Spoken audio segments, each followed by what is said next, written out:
What is up, Watch fam? I am Christian, the curator of the Theo and Harris Watch Shop. And I'm Rolly. And today we're going to be answering about 10 of the questions that you guys submitted through Instagram about fake watches, quarantine, and the entire watch world today. So let's get into it.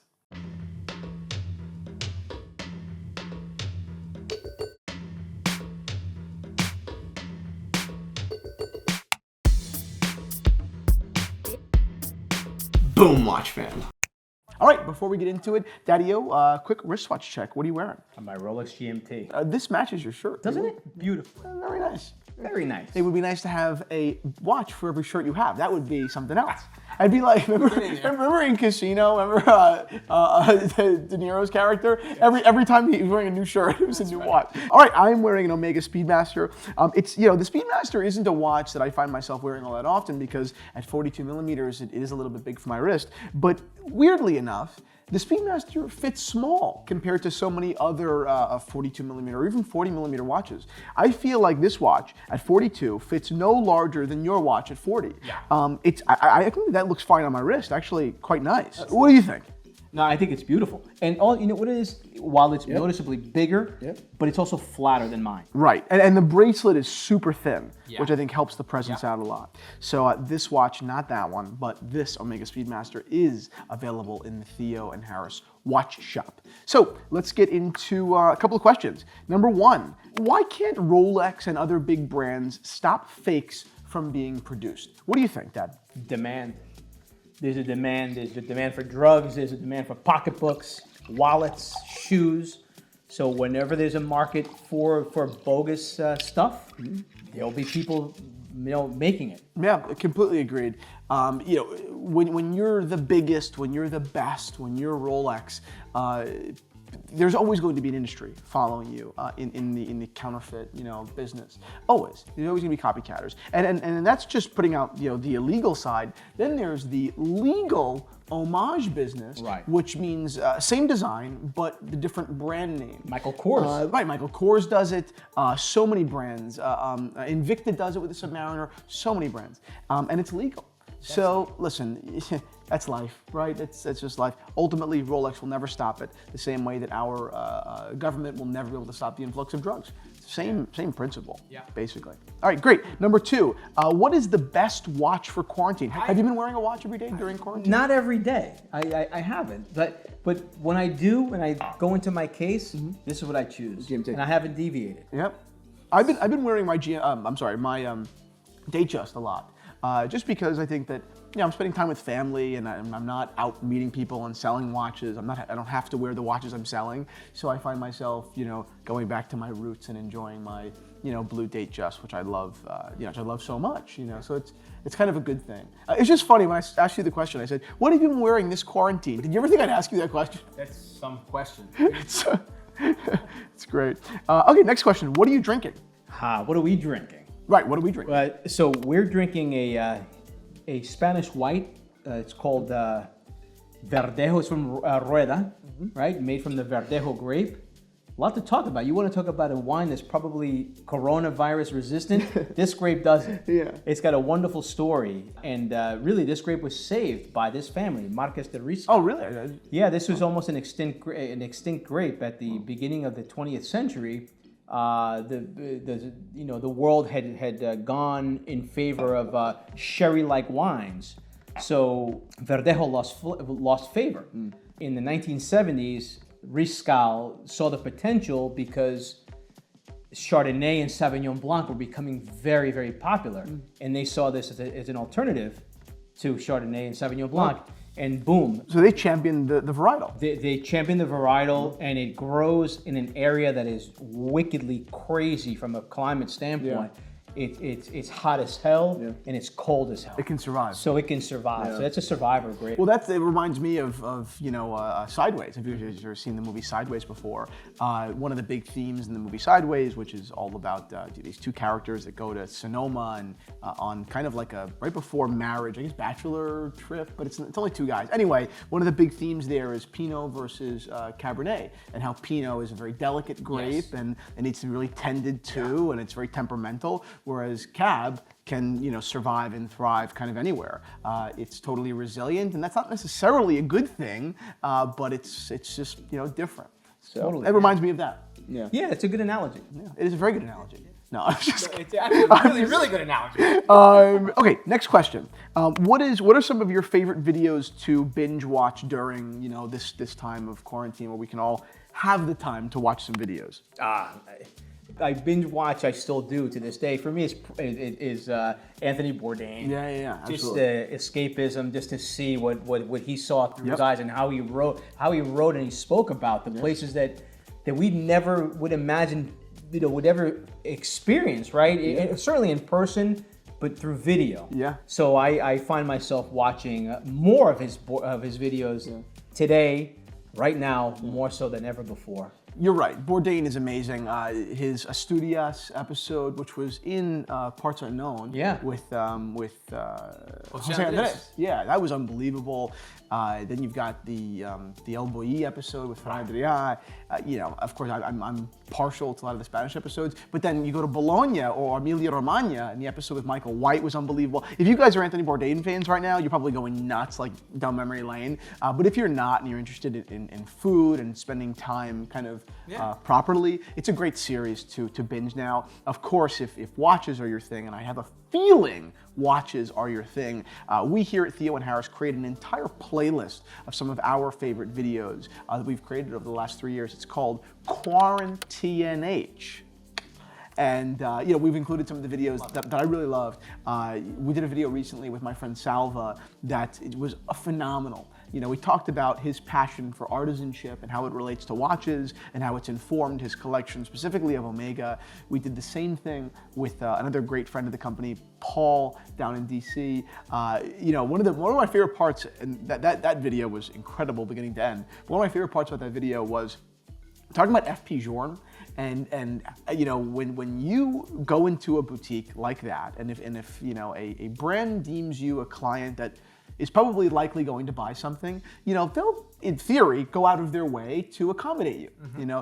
Typical accommodations would be a glass of water and niceties. But what happens to the equation when you have your two crazy kids running through the place? And even if they're being well behaved, which I believe the two children were, still, they're children. They're not 25-year-olds just standing there like this.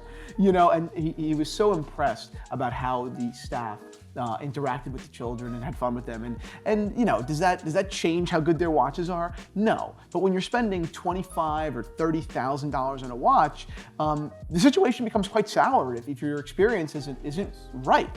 And yeah, I will walk out. I don't need your watch that much.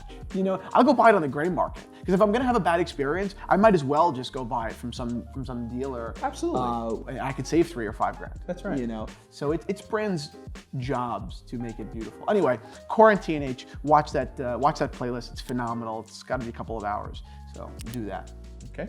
Next question. What do you think about the Rolex Datejust reference 116264 turnograph with a blue dial? Ready to see it? Okay, so that is a phenomenal looking watch. It's pretty cool, right? Oh, I love it.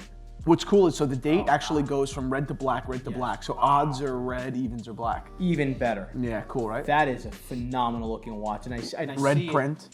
Red print, and I also see that there's a gray version with red. There's a gray version as well. Oh, which is stunning. Gorgeous. Yeah. Oh yeah, that's a winner. Yeah, I think so too. The turnograph's an interesting watch. The history goes back to, I guess it was like the second second generation of Datejust, the whole 1600 series of 16 with 4 digits. So 1601, 1600, 1603.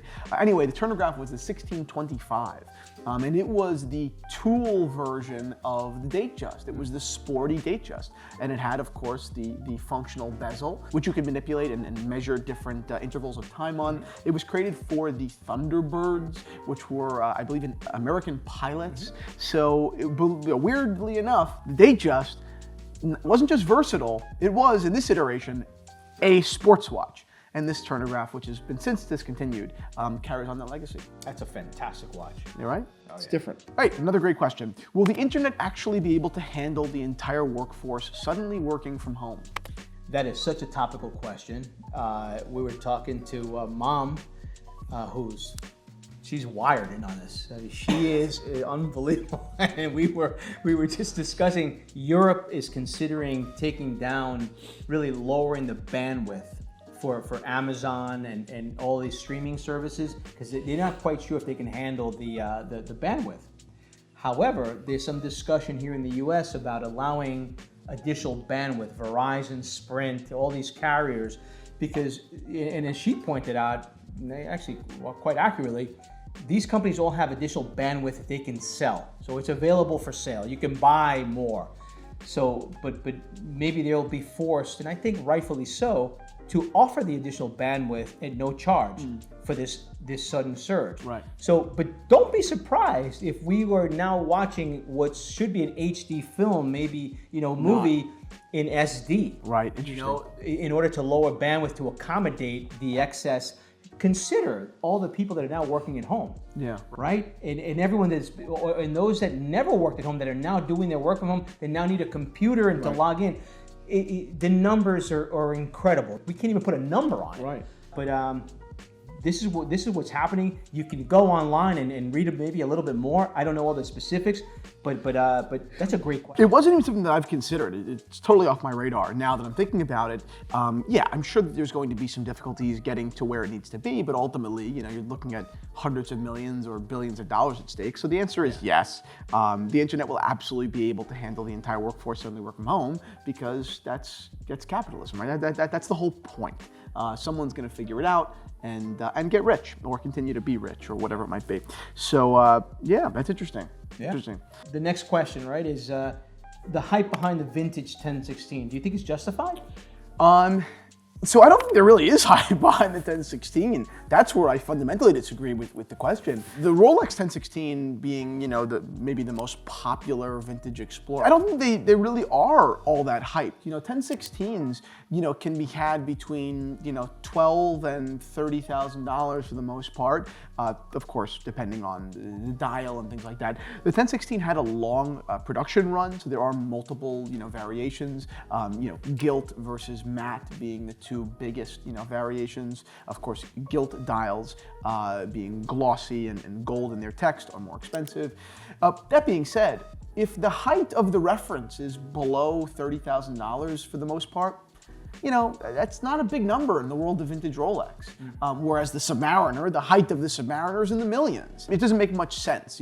Why is the Explorer such a small fraction of the Submariner? The biggest variable? Size. The Submariner is 40 millimeters and the Explorer is 36. That's the biggest, difference between these two watches. Of course, there's a historical pull to the Submariner that the Explorer doesn't have, but that being said, the delta here should not be as big as it is.